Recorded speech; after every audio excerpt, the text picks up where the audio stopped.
Hi అండి, welcome to Nishi channel. ఈరోజు మన వీడియోలో సింపుల్ స్వీట్ రెసిపీ రవ్వ బర్ఫీని ఎలా చేసుకోవాలో చూపించబోతున్నాను.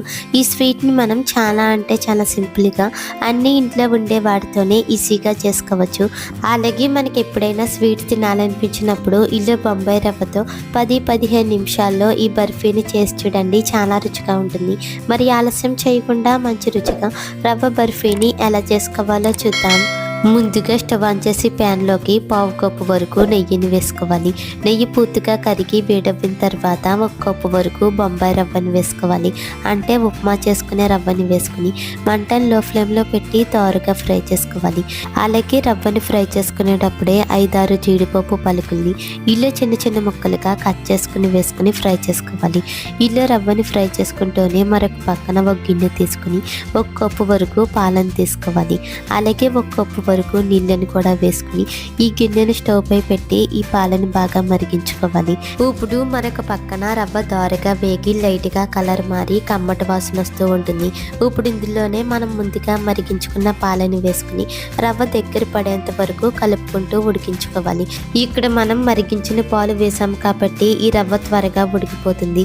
ఇలా రవ్వలో ఉన్న పాలన్నీ కూడా ఎగిరిపోయి రవ్వ దగ్గర పడిన తర్వాత ఇప్పుడు ఇందులోనే 1/4 కప్పు వరకు పంచదారని కూడా వేసుకుని కలుపుకుంటూ ఉడికించుకోవాలి.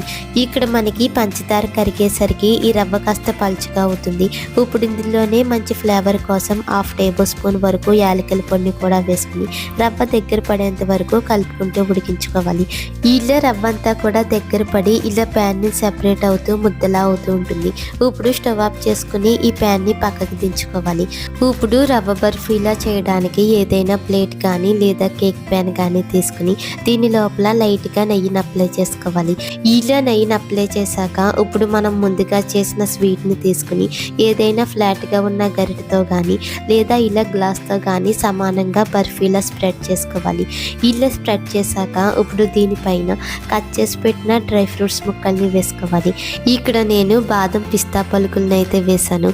ఇలా డ్రై ఫ్రూట్స్ ముక్కల్ని వేశాక ఒకసారి స్లోగా ప్రెస్ చేసి పూర్తిగా చల్లారేంత వరకు పక్కన పెట్టుకోవాలి. ఇది పూర్తిగా చల్లారిన తర్వాత ఇప్పుడు చిన్న పీసెస్లా కట్ చేసుకోవాలి.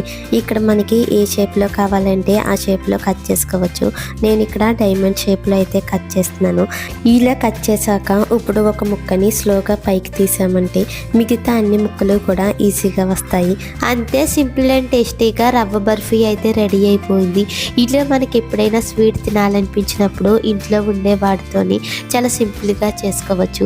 మీరు కూడా ఒకసారి ఇలా ట్రై చేసి చూడండి. మరిన్ని టేస్టీ రెసిపీస్ కోసం మా నిషి ఛానల్ని లైక్ చేయండి, షేర్ చేయండి, సబ్స్క్రైబ్ చేసి పక్కనే ఉన్న బెల్ బటన్ని క్లిక్ చేయండి. Thank you for watching.